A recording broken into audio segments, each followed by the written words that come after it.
फसलों को जोड़ने का नाम है साहस। हवा के रुख को मोड़ने का नाम है साहस। साहस कमजोर को घुटनों पे गिराने में नहीं, साहस बेबस को झुक के उठाने में है। लोग तो लोगे कर देंगे घायल सवालों से, सीने पे नेकी की ढाल है तो डरना क्यों।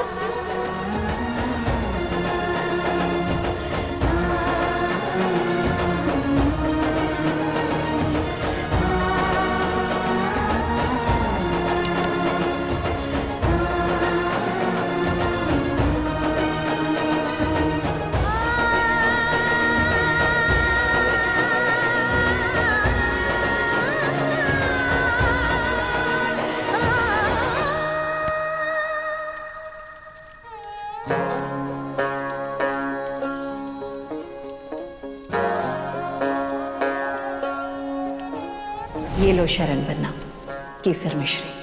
केसर वाली मिश्री? लेकिन बुआ माँ, ये तो आप किसी को नहीं देती। क्योंकि हर कोई केसर मिश्री के लायक नहीं होता। ये किस्मत से नहीं मिलती है, इसे कमाना पड़ता है। लो।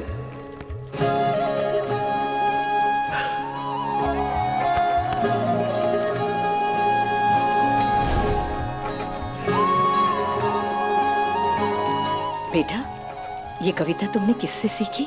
मेरे पापा से। तुम्हारे पापा कौन है? वो देखो, वो है मेरे पापा।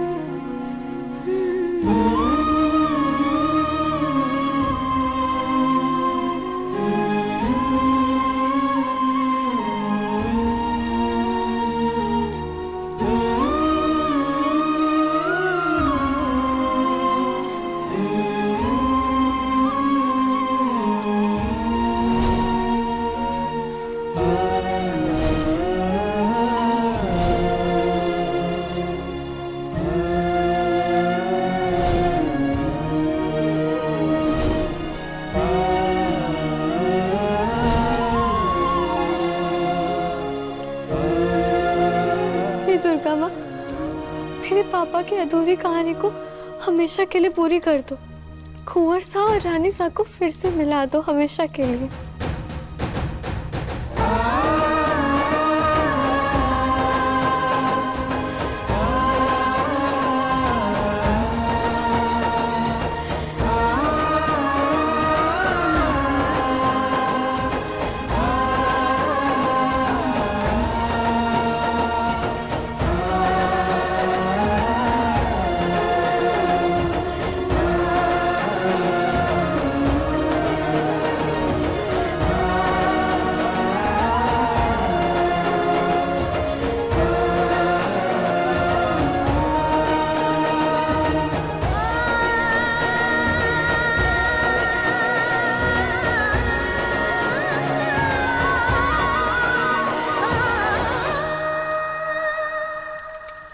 केसर वाली मिश्री बुआ माँ, कब से इस मिठास के लिए तरस रहा था आपका ये शरण बनना।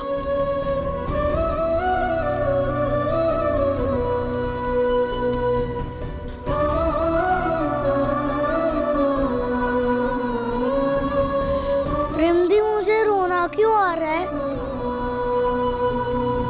क्योंकि अब जो होने वाला है ना, वो दुनिया का सबसे सुंदर नजारा है। बरसों पुरानी अधूरी कहानी आज हमारी आंखों के सामने पूरी होगी।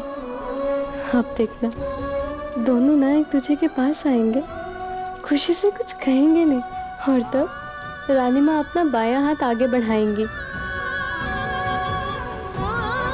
अब अपने दाएं हाथ से अपनी बाएं हाथ की हथेली पे रखी डिब्बी का ढक्कन खोलेंगी।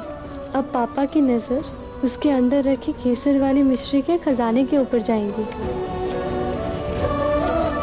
और रानी माँ अपने हाथों से डिब्बी में से एक मिश्री का दाना निकाल के उनके मुंह में खुद रखेंगी।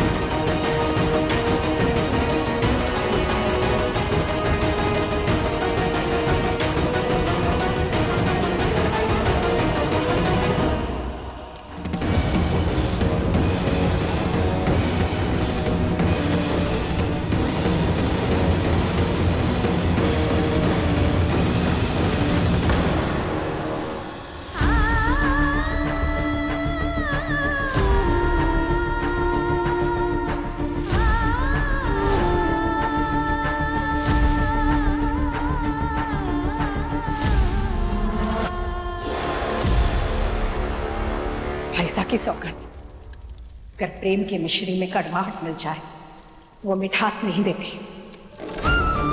जानती हूँ इस जन्म में आपके पांव छूने का सौभाग्य कभी नहीं मिल पाएगा, इसलिए दूर से आशीर्वाद लेकर जा रही हूँ। माँ, रानी माँ ने आपसे मुंह क्यों फेर लिया?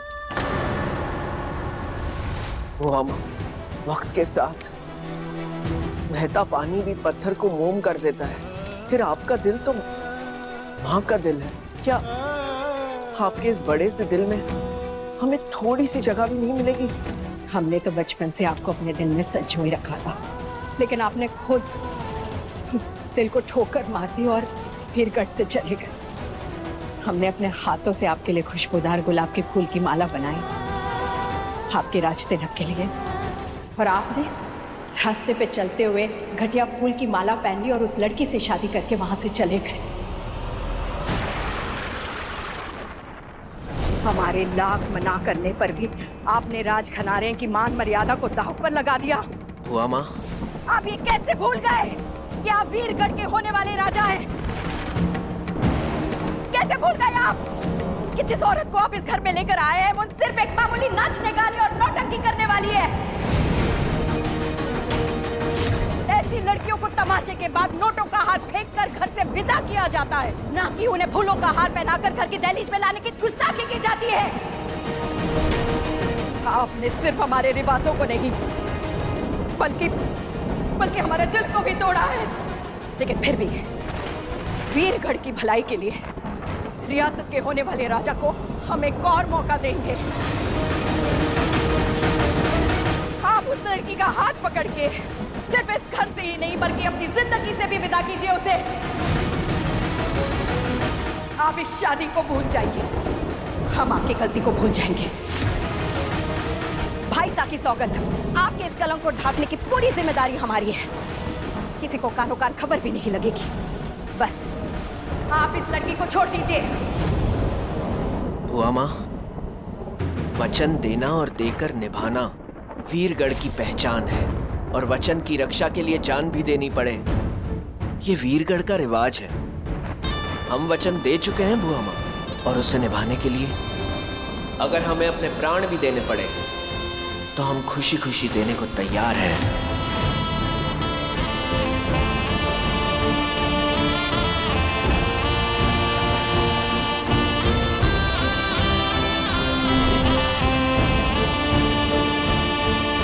अरे अरे अरे अरे, मारे को तो तरस आ रहा है इस बेचारे पे। देखो, गौर से देखो इसके चेहरे को राज। उस बंजारन के लिए आंखों से प्यार, अरे शब्दों से दीवानगी फूट रही है, देखो तो सही। और फिर वो कमजोरी बन चुकी है शरण बनना की। सोचने वाली बात तो ये है कि वीरगढ़ का अगला राजा इतना कमजोर, इतना मजबूर होगा। और जिस राजा ने राजधर्म का पालन ही नहीं किया, वो राजा वीरगढ़ की जनता को क्या मुंह दिखाएगा? और आप वीरगढ़ की जनता को सोचिए, वीरगढ़ की जनता को आप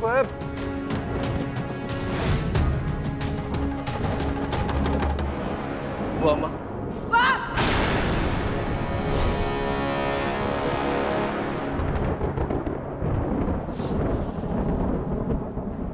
ये लड़की इस राजघराने की रानी कभी नहीं बन सकती, ये बात तो तय है। आपको वीरगढ़ का राजा बनना है या नहीं, आपको तय करना होगा, आपको चुनाव करना होगा। ये लड़की या फिर ये राजगद्दी।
आपने हमें बचपन से माँ का दर्जा दिया, कि एक ही झटके में आपने इस माँ का और उस धरती माँ का अपमान कर दिया जिस पर आप खेलकर बड़े हुए थे।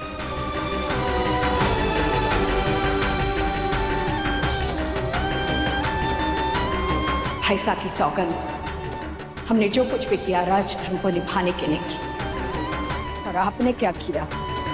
इस लड़की के चलते आप ना पुत्र धर्म निभा पाए और ना ही राजधर्म। इसीलिए हमारा आपसे कोई वास्ता नहीं है।